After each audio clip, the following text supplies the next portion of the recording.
Bismillah. Assalamualaikum warahmatullahi wabarakatuh. Alhamdulillah. Wassalatu wassalamu ala rasulillah. Segala puji dan puja kehadirat Allah subhanahu wa ta'ala, serta salawat dan taslim kepada Nabi besar Muhammad sallallahu alaihi wasallam. Hadirin yang dirahmati Allah subhanahu wa ta'ala, pada video ini insyaallah kita akan membahas tentang bab mengangkat khalifah pengganti atau tidak. Maksudnya ialah ketika seseorang pemimpin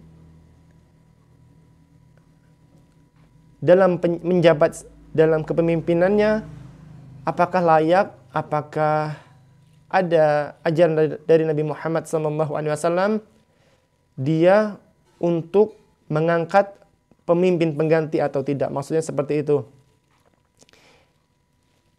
Langsung saja kita masuk dalam hadis yang pertama, yaitu dari Abdullah bin Umar radhiyallahu anhu.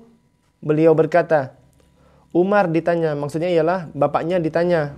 Abdullah ini berkata, bapak saya ditanya, Umar ditanya, apakah engkau tidak mengangkat khalifah atau penggantimu? Lalu dijawab oleh Umar, jika aku mengangkat pengganti, maka itu telah dilakukan oleh orang yang lebih baik daripadaku, yaitu Abu Bakar. Dan jika aku tidak mengangkat atau membiarkannya, ya sudah, aku mati. Aku membiarkan, aku pasrahkan kepada Allah subhanahu wa ta'ala. Maka itu pun telah dilakukan orang yang lebih baik daripadaku, yaitu Rasulullah sallallahu alaihi wasallam. Abdullah bin Umar melanjutkan, maka orang-orang memuji padanya, yaitu memuji bapaknya. Dan Umar berkata, sebuah perkara yang disenangi sekaligus dibenci, aku ingin selamat dari tuntunan darinya. Sebagai hal yang cukup apa adanya, aku tidak akan mengambil keuntungan dan kerugian yang aku tidak kuat menanggungnya di waktu hidup hingga mati. Hadis ini dikeluarkan oleh Bukhari pada kitab ke-93, kitab hukum, bab ke-51, bab mengangkat pengganti. Hadirin yang dirahmati Allah subhanahu wa ta'ala, di sini kita melihat sosok Umar bin Khattab ialah orang yang sangat wara. Orang yang sangat berhati-hati, bahkan ia menyampaikan bahwa ada perkara yang aku senangi sekaligus aku benci, yaitu aku tidak ingin mengambil keuntungan dan kerugian yang aku tidak kuat menanggungnya di waktu hidup hingga mati, yaitu tentang ajaran Nabi Muhammad sallallahu alaihi wasallam. Beliau tidak ingin menambah-nambah, apalagi mengurang-nguranginya. Dia ketakut apabila ia melakukan hal tersebut, maka itu adalah perkara yang disenangi oleh beliau sekaligus dibenci beliau. Itu tanda atau bukti beliau ialah orang yang sangat berhati-hati dalam memahami agama Islam ini. Dan itu tentu saja harus kita contoh tentang memahami agama Allah ini. Yang mana di sini yang berarti bahwa apabila kita menjadi seorang pemimpin, di dalam kepemimpinan kita ini, kita tidak perlu untuk mengangkat pemimpin pengganti kita, meskipun kita hampir mati. Biarkan saja, maka Allah atas hikmahnya akan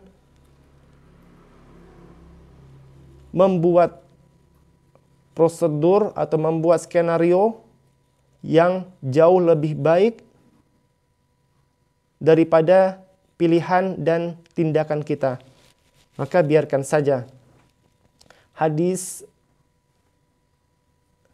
tentang mengangkat khalifah pengganti atau tidak yang muttafaqun alaih hanya ada satu. Lalu kita masuk kepada bab selanjutnya, yaitu tentang larangan meminta jabatan. Nah, sekarang yaitu ada larangan meminta jabatan, maksudnya ialah menjadi seorang hakim dan bersemangat mencarinya. Jadi kita dilarang untuk meminta jabatan. Maka apabila ada orang yang meminta-minta jabatan, khususnya dalam jabatan hakim atau kepemimpinan, atau dia yang menentukan hukum, Apabila ada orang yang meminta-minta jabatan itu dan bersemangat mencarinya, bikin partai, bikin apapun yang menunjukkan dia semangat untuk mendapatkan jabatan tersebut, maka kita sebagai pemimpin pada saat itu wajib tidak memilihnya. Ini ada di dalam hadis berikut ini, kita akan membahasnya. Yaitu pertama dalam hadis dari Abdurrahman bin Samurah radhiyallahu anhu. Beliau berkata, Nabi Muhammad sallallahu alaihi wasallam, "Ya Abdurrahman bin Samurah," kata Nabi, "engkau jangan melamar atau meminta jabatan, sebab jika jabatan itu diserahkan kepadamu tanpa permintaanmu, maka engkau akan dibantu untuk mengembannya." Hadis ini dikeluarkan oleh Bukhari pada kitab ke-83, kitab Sumpah dan Nazar. Sumpah dan Nazar, bab ke-1, bab firman Allah, Allah tidak menghukum kami disebabkan sumpahmu yang tidak dimaksud untuk bersumpah. Hadirin yang dirahmati Allah Subhanahu wa taala, Nabi mengatakan bahwa kita jangan melamar atau meminta jabatan. Maksudnya ini tentu saja dalam jabatan hakim. Apabila kita melamar pekerjaan seperti menjadi seorang guru, menjadi seorang dokter, melamar dalam perusahaan tertentu, maka itu diperbolehkan. Tetapi apabila kita melamar, meminta, bersemangat mencarinya, khusus jabatan hakim, yaitu orang tertinggi yang menentukan keputusan, itu adalah hakim. Meskipun ada pemimpin, pemimpin harus patuh kepada hakim. Nah, apabila ada seseorang yang meminta melamar dalam jabatan itu, maka kita harus menolaknya. Karena ia tentu saja bukan orang yang disyaratkan oleh Nabi Muhammad SAW sebagai seorang hakim. Karena hakim tidak boleh meminta jabatan itu. Kita dilarang untuk meminta jabatan itu sebab jika jabatan itu diserahkan kepada kita tanpa permintaan kita, meskipun kita tidak mau jadi hakim, tetapi kita dipaksa sama pemimpin untuk menjadi hakim karena pertimbangan-pertimbangan dari pemimpin dan pemerintahannya, entah karena kita orang yang jujur, orang yang berilmu dan lain sebagainya atas pertimbangan mereka, maka kita akan dibantu untuk mengembannya. Ini maksudnya ialah apabila kita tidak meminta jabatan, tetapi kita diminta untuk mengembannya, meskipun kita tidak mau, biiznillah, maka kita akan dibantu mengembannya oleh Allah Subhanahu wa taala.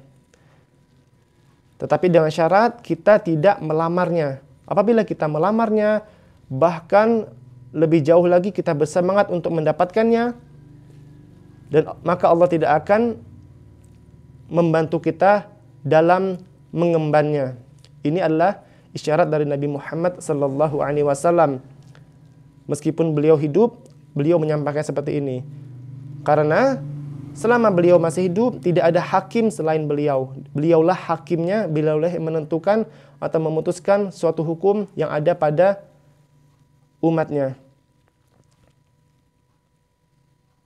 Masuk ke hadis kedua dari Abu Musa radhiyallahu anhu, beliau berkata, aku datang kepada Nabi Muhammad sallallahu alaihi wasallam bersama dua orang dari suku Asy'ari. Yang satu di kananku dan yang lain di kiriku ketika Rasulullah sallallahu alaihi wasallam bersiwak. Jadi Abu Musa datang kepada Nabi Muhammad ketika Nabi Muhammad sallallahu alaihi wasallam sedang bersiwak bersama dua orang dari suku Asy'ari. Kedua orang itu sama-sama minta pekerjaan. Maka Nabi Muhammad sallallahu alaihi wasallam menegur, "Ya Aba Musa," atau "Ya Abdullah bin Qais." Jadi Abu Musa ini adalah namanya Abdullah bin Qais, anaknya namanya Musa. Dijawab oleh Abu Musa, "Demi Allah yang mengutusmu dengan hak." Maksudnya demi Allah, mereka tidak memberitahuku akan maksud niatnya dan aku tidak tahu bahwa keduanya akan melamar pekerjaan atau jabatan. Ini Nabi ketika setelah saya bersiwak, terus dua orang yang bersama Abu Musa tadi, yang diantar oleh Abu Musa tadi, minta jabatan. Padahal Nabi masih hidup, minta atau menyarankan ada jabatan sebagai hakim di suatu tempat. Jadi kan Islam itu semakin luas penyebarannya. Misalnya pertama dari Mekah, setelah itu meluas ke Madinah, terus meluas ke daerah Syam dan lain sebagainya. Karena Nabi Muhammad SAW yaitu juga seorang manusia, tentu saja dia tidak mengetahui apa yang terjadi di daerah Syam dalam waktunya sama, kecuali Allah menurunkan wahyu. Maka orang ini meminta jabatan tersebut. Setelah itu Nabi Muhammad SAW malah menegur Abdullah bin Qais, yaitu Abu Musa tadi, dengan sindiran, ya Abu Musa, atau ya Abdullah bin Qais. Gitu aja. Abu Musa sadar bahwa dia disindir. Dari wajahnya Nabi Muhammad SAW menunjukkan ketidaksukaannya. Abu Musa langsung menjawab, demi Allah yang mengutusmu dengan hak, mereka tidak memberitahuku akan maksud niatnya, dan aku tidak tahu bahwa keduanya akan melamar pekerjaan atau jabatan itu. Nah, Abu Musa nggak tahu maksudnya itu. Dua orang tadi tiba-tiba minta ketemu sama Nabi Muhammad SAW aja, yaitu dari suku Asy'ari. Maka aku melihat siwak di bibir beliau dihentikan, tiba-tiba dihentikan, lalu bersabda, kami tidak akan menyerahkan jabatan kami kepada orang yang membutuhkannya. Tuh, Nabi tidak akan ngasih jabatan hakim ini kepada orang yang membutuhkannya. Jadi siapa yang minta tidak akan dikasih. Mau gimana hebatnya, mau gimana berilmunya, mau bagaimanapun kuatnya imannya, ketika dia meminta jabatan itu tidak akan dikasih, tidak akan dilantik orang tersebut sebagai hakim. Tetapi engkau hai Abu Musa, pergilah ke Yaman. Tiba-tiba Nabi bersabda, Abu Musa disuruh ke Yaman.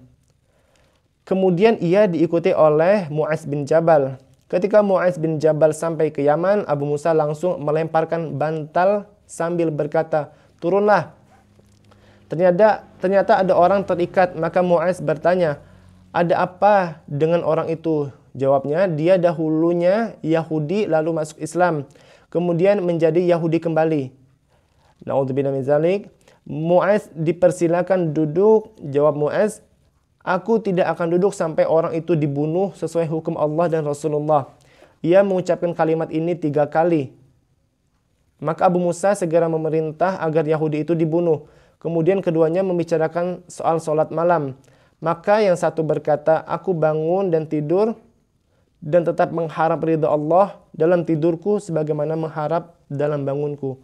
Hadis ini dikeluarkan oleh Bukhari pada kitab ke-88, kitab meminta orang-orang murtad bertaubat, bab kedua, bab hukum laki-laki dan perempuan yang murtad. Jadi di penjelasan hadis terakhir tadi menjelaskan keadaan bagaimana seorang hakim itu. Jadi ini ada orang yang pertama Yahudi, setelah itu masuk Islam, kembali lagi menjadi Yahudi. Karena seperti telah Nabi Muhammad SAW sampaikan bahwa orang Yahudi ini sangat sulit untuk kuat imannya.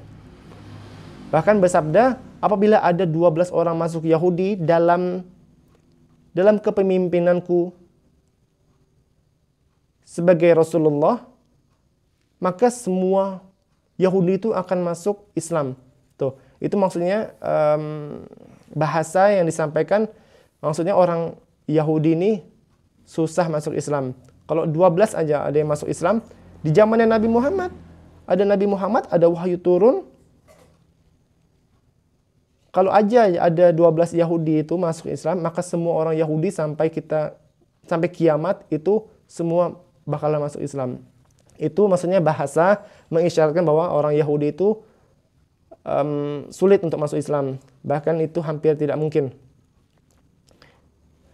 Nah, itu yang terakhir itu menjelaskan tentang, setelah itu diputuskan ini bagaimana nih orang ini. Orang ini dibunuh atau tidak. Nah, itu penjelasan di akhir. Tetapi poin kita ialah Nabi Muhammad SAW tidak akan mengangkat atau menerima permintaan orang yang membutuhkan pekerjaan ini, yaitu sebagai seorang hakim.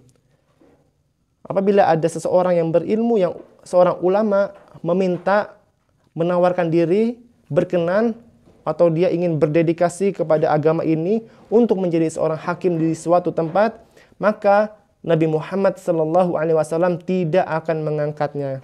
Karena pekerjaan ini syaratnya adalah orang tersebut tidak memintanya. Itu syarat pertama. Tentu saja dia muslim, yaitu setelah itu dia tidak boleh memintanya. Apabila dia memintanya, meskipun dalam satu tawaran kita, misalnya kita menawari, setelah itu dia mengatakan, iya sebenarnya aku juga ingin menjadi hakim. Nah, itu harus kita batalin, karena orang-orang itu bukan syarat seorang hakim. Karena seorang hakim syaratnya yaitu tidak ingin melamarnya. Jadi ketika kita menawarkan, lalu orang ini tidak mau, nah itu kita harus semakin desak dia, karena itu adalah syarat memang. Kita harus mendesak, kita harus sedikit ada kata memaksa seseorang itu harus menjadi hakim. Tentu saja dia orang Islam yang berilmu, setelah itu kita desak, dia tidak mau, kita semakin desak. Karena itu syarat menjadi seorang hakim, yaitu ia sama sekali tidak mau menjadi atau khususnya menawarkan diri atau melamar menjadi seorang hakim. Hadirin yang dirahmati Allah Subhanahu wa taala, demikianlah dua bab yang kita bahas dalam bab tema kepemimpinan, yaitu yang pertama adalah mengangkat khalifah pengganti atau tidak. Ini tadi dalam kepemimpinan kita yang diisyaratkan bahwa kita tidak boleh atau tidak perlu mengangkat khalifah atau pemimpin pengganti. Jadi kita tidak perlu biarkan natural saja Allah yang membuat skenarionya, entah siapa yang akan menjadi pemimpin pengganti, apakah akan tidak ada pemimpin pengganti selanjutnya atau bagaimanapun, biarkan saja. Ini adalah tindakan atau perilaku Umar, orang yang sangat wara', yaitu berhati-hati. Beliau berkata, apabila aku mengangkat seorang pengganti, maka orang yang terbaik, orang yang lebih baik daripada aku saja tidak melakukannya. Maksudnya Abu Bakar bin Khattab, yaitu Abu Bakar Asy-Siddiq. Dan apabila aku tidak mengangkat, maka orang yang lebih baik dari aku juga telah melakukannya, yaitu Rasulullah SAW. Ini adalah perilaku Umar yang kita bisa ambil untuk kehidupan kita sampai hari kiamat. Jadi kita tidak perlu mengangkat seorang pengganti dalam kepemimpinan kita. Biarkan itu semua terjadi natural, begitu saja atas hikmah Allah. Yang kedua, bab tentang larangan meminta jabatan dan bersemangat mencarinya. Hadirin yang dirahmati Allah Subhanahu wa taala, semoga dengan ini kita mendapatkan pengetahuan yang baik yang kita pegang sampai kita mati ilmu ini. Semoga Allah meridhai, dan semoga dengan ini kita semakin mencintai dan merindukan Nabi Muhammad SAW, karena begitu banyak ilmu yang kita itu belum dapat dan kita harus mencarinya. Seperti ini, ternyata kita dilarang untuk melamar pekerjaan hakim. Ternyata kita tidak perlu untuk memilih atau mengangkat pemimpin pengganti meskipun ada calon-calon, meskipun kita khawatir setelah kita nanti orang-orang jahat akan menguasai dan lain sebagainya. Meskipun niat kita baik, tetapi orang yang terbaik itu Rasulullah SAW tidak mengangkat seorang pemimpin pengganti. Jadi biarkan saja Allah yang mengatur. Demikian, lebih dan kurangnya saya mohon maaf. Subhanakallahumma wa bihamdika asyhadu an la ilaha illa anta astaghfiruka wa atubu ilaik. Wassalamualaikum warahmatullahi wabarakatuh.